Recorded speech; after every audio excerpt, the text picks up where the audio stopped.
El sol se ponía sobre los imponentes zigurats de Ur, tiñendo de púrpura y oro las aguas del Éufrates. En aquella metrópoli mesopotámica, considerada el ombligo del mundo civilizado, un hombre llamado Abram contemplaba los ídolos de piedra que su propio padre, Taré, fabricaba y vendía en el mercado. Sus ojos, cansados de ver a hombres postrarse ante figuras talladas por manos humanas, buscaban algo más allá de las estrellas que comenzaban a asomarse en el firmamento. Ur era una ciudad de prodigios arquitectónicos, de comercio floreciente, de seguridad y abundancia. Sin embargo, en el corazón de Abram ardía una inquietud inexplicable, una sed que ni las aguas del gran río ni las riquezas de Caldea podían saciar. Aquella noche, mientras el bullicio de los templos paganos resonaba en la distancia, el cielo mismo pareció inclinarse hacia él con un susurro que cambiaría para siempre el destino de la humanidad. Vete de tu tierra, de tu parentela y de la casa de tu padre, a la tierra que yo te mostraré. Aquellas palabras no procedían de ningún sacerdote babilónico, ni de ningún oráculo humano. Era la voz del Dios verdadero, del Creador del universo, que atravesaba las tinieblas de una era idólatra para alcanzar el corazón de un solo hombre. Imaginad por un momento lo que significaba aquella orden: abandonar la civilización más avanzada de su tiempo, renunciar a la herencia paterna, despedirse de todo lo conocido para marchar hacia un destino incierto. No había mapas que seguir, ni caravanas organizadas que lo guiasen, ni garantías terrenales de ningún tipo. Solo una promesa que desafiaba toda lógica humana. Haré de ti una nación grande, y te bendeciré, y engrandeceré tu nombre, y serás bendición. Abram tenía 75 años cuando escuchó aquella voz. Su esposa Sarai era estéril, y sin embargo, Dios le prometía descendencia. La decisión que Abram tomó aquella noche se convirtió en el acto de fe más trascendental de la historia antigua.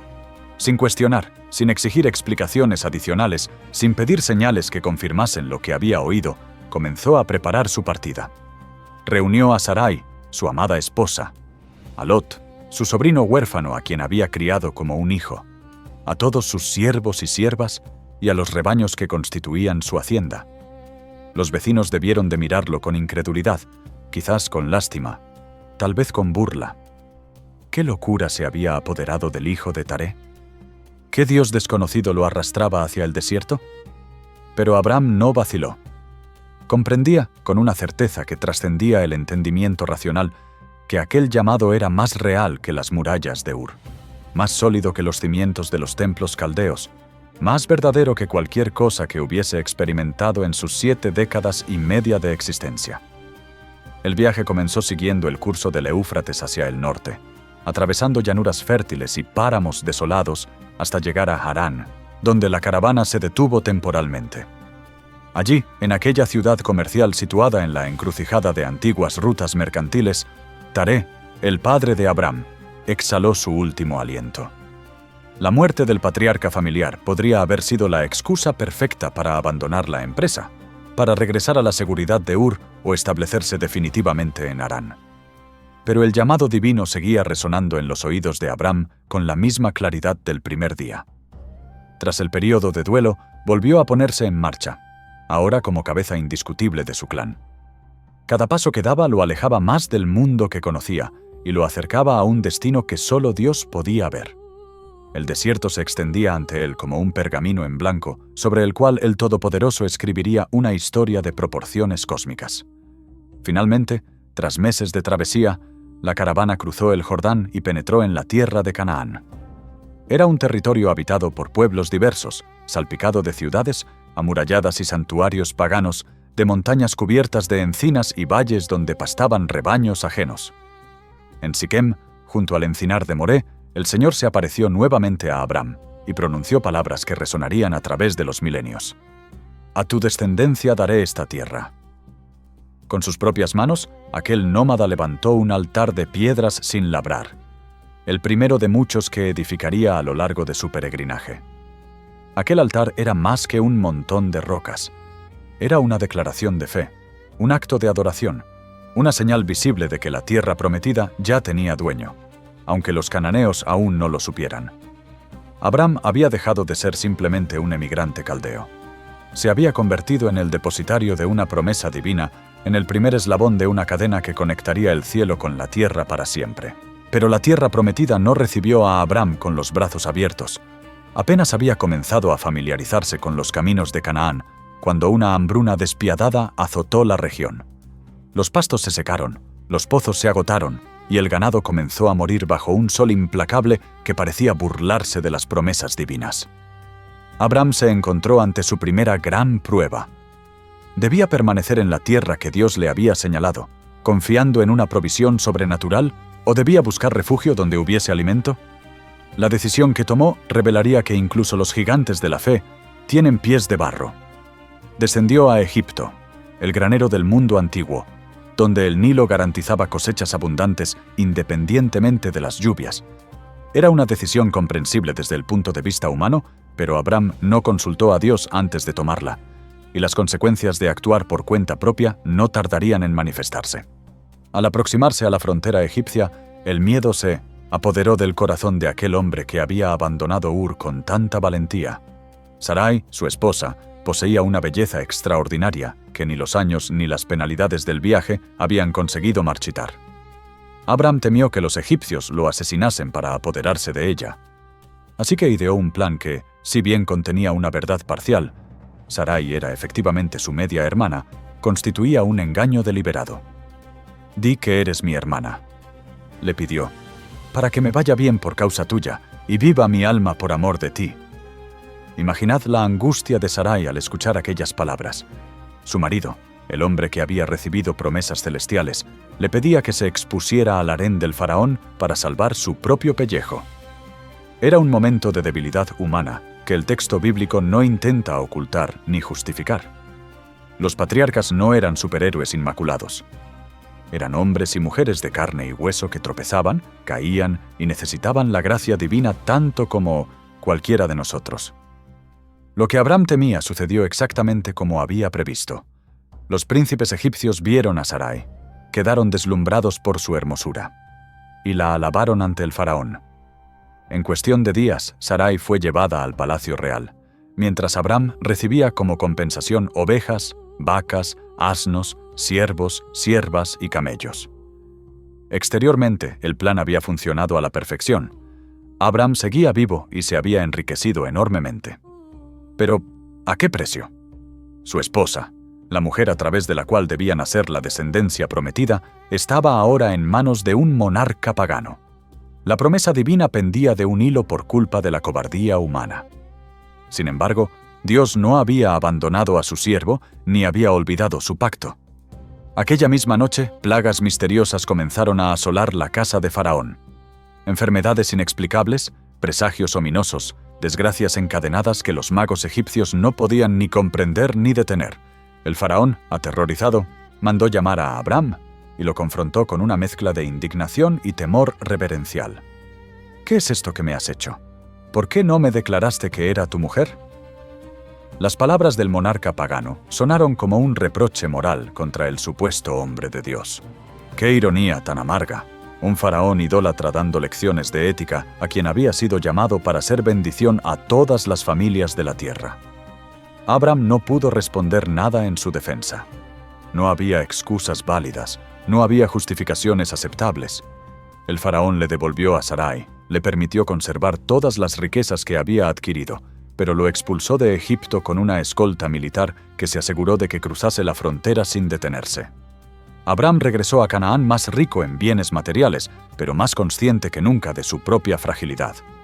Había aprendido, de la manera más humillante posible, que las promesas de Dios no dependen de las artimañas humanas, sino del poder y la fidelidad del prometedor.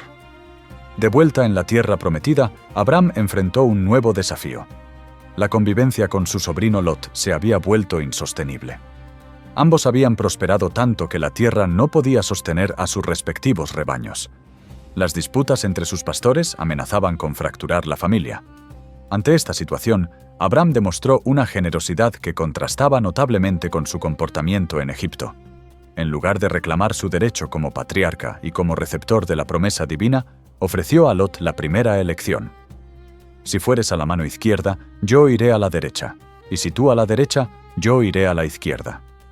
Lot, guiado por la vista antes que por la fe, escogió la llanura del Jordán, fértil como el huerto del Edén, donde se alzaban las prósperas ciudades de Sodoma y Gomorra.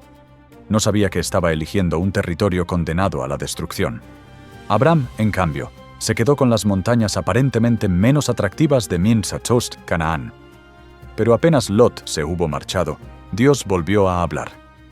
Alza ahora tus ojos y mira desde el lugar donde estás hacia el norte, el sur, el este y el oeste, porque toda la tierra que ves la daré a ti y a tu descendencia para siempre.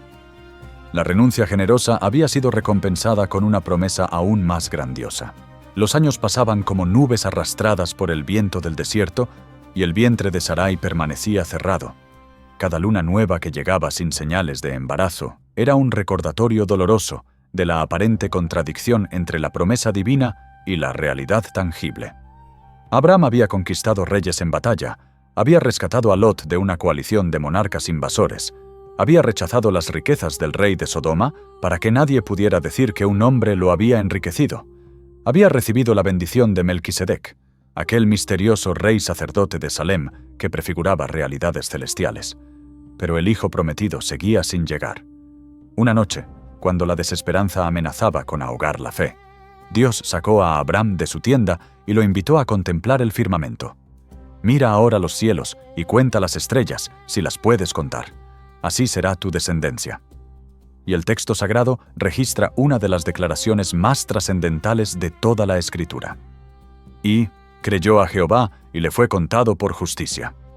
Aquella noche, bajo el manto estrellado del desierto cananeo, se estableció el principio fundamental que sustentaría toda la historia de la redención: la justificación por la fe. Abraham no fue declarado justo por sus obras, ni por sus sacrificios, ni por su obediencia impecable, que, como hemos visto, distaba mucho de serlo. Fue declarado justo porque creyó en la palabra de Dios contra toda evidencia contraria. Su cuerpo envejecía. Sarai había sobrepasado con creces la edad fértil, y sin embargo, Abraham confió en que Dios cumpliría lo prometido. Aquella fe no era un sentimiento vago ni una esperanza optimista. Era una convicción arraigada en el carácter inmutable del prometedor. Si Dios lo había dicho, así sería. No importaba cuánto tiempo transcurriese, ni cuántos obstáculos se interpusiesen. La palabra divina era más segura que el suelo que pisaba. Pero la fe de Abraham, aunque genuina, no era perfecta. Después de 10 años en Canaán sin que el hijo prometido llegase, Sarai propuso un plan que reflejaba las costumbres de la época, pero contradecía el propósito divino.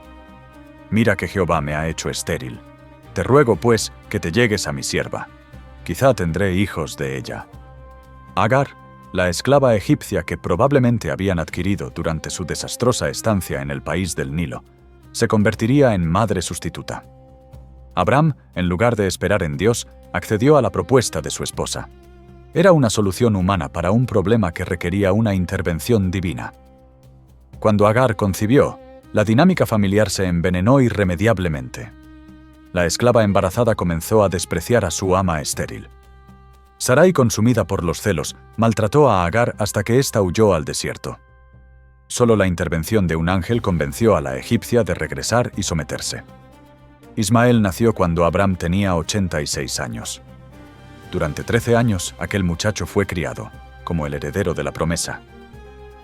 Pero Dios tenía otros planes. Cuando Abraham cumplió 99 años, el Señor se le apareció nuevamente y le comunicó algo extraordinario. El pacto sería confirmado, pero no a través de Ismael, sino de un hijo que Sarai, cuyo nombre sería cambiado a Sara, concebiría en su propio vientre marchito.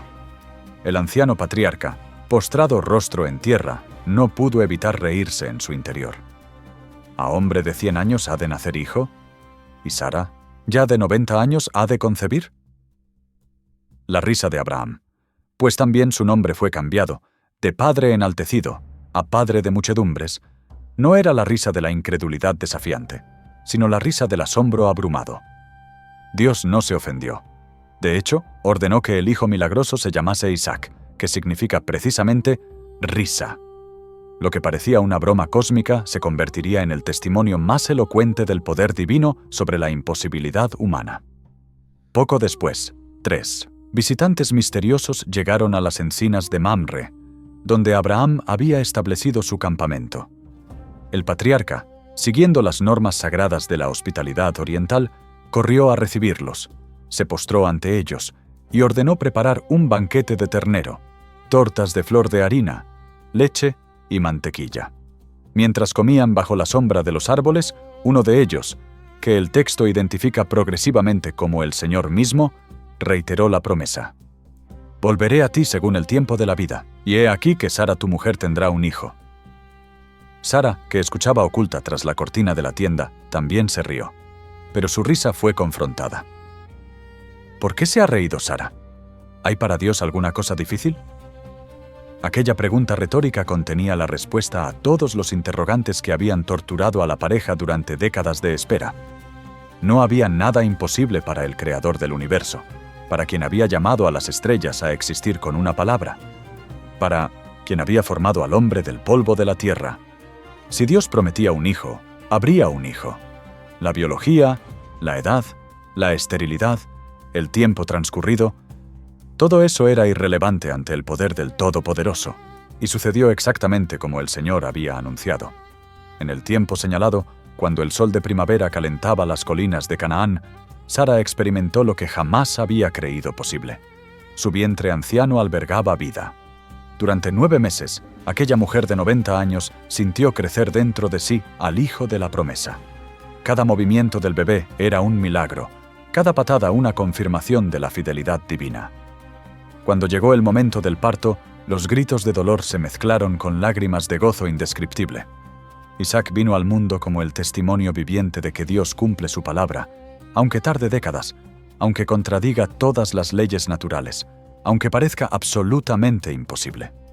Abraham, con 100 años cumplidos, sostuvo en sus brazos temblorosos al heredero de las promesas eternas. El hijo de la risa había llegado, y la risa de Sara se transformó de incredulidad a adoración. Dios me ha hecho reír, y cualquiera que lo oyere se reirá, conmigo. Los primeros años de Isaac fueron de alegría desbordante. Ver crecer a aquel niño era contemplar el milagro en desarrollo, la promesa hecha carne, el futuro de innumerables generaciones concentrado en una pequeña figura que corría entre las tiendas del campamento. Abraham lo amaba con una intensidad que solo puede comprender quien ha esperado algo durante décadas y finalmente lo ve cumplido. Isaac era su risa, su esperanza, su herencia, la confirmación visible de todo aquello que había creído contra toda esperanza. Pero entonces, sin previo aviso, sin explicación que suavizara el golpe, llegó la prueba más devastadora que un padre puede imaginar. Toma ahora tu hijo, tu único, Isaac, a quien amas, y vete a tierra de Moriah, y ofrécelo allí en holocausto sobre uno de los montes que yo te diré. Las palabras divinas cayeron sobre Abraham como un rayo en noche despejada. El Dios que había prometido descendencia incontable, ahora exigía la muerte del único, hijo a través del cual esa descendencia podía llegar. Las preguntas debieron de torturar la mente de Abraham durante aquella noche insomne. ¿Había escuchado correctamente? ¿Era realmente Dios quien hablaba? ¿O algún demonio disfrazado? ¿Cómo podía el Señor contradecirse de manera tan flagrante? ¿Qué sentido tenía haber esperado 25 años para recibir un hijo, solo para sacrificarlo antes de que pudiera engendrar descendencia? Sin embargo, a pesar de las preguntas sin respuesta, a pesar del dolor que desgarraba sus entrañas, Abraham se levantó de madrugada, cortó la leña para el holocausto, ensilló su asno, tomó consigo a Isaac y a 2 de sus siervos y emprendió el camino hacia Moriah. Durante 3 días caminaron hacia el lugar señalado. 3 días en los que Abraham convivió con la certeza de lo que debía hacer. 3 días en los que contempló el rostro inocente de su hijo, escuchó su risa, respondió a sus preguntas y siguió avanzando hacia el monte del sacrificio. La carta a los hebreos nos revela lo que sostuvo su fe durante aquella marcha espantosa. Abraham pensó que Dios era poderoso para levantar aún de entre los muertos. Al tercer día, las montañas de Moria aparecieron en el horizonte. Abraham ordenó a los siervos que se quedaran con el asno, mientras él y el muchacho subían solos a adorar. «Volveremos a vosotros», les dijo, usando un plural que expresaba una fe sobrenatural en la resurrección.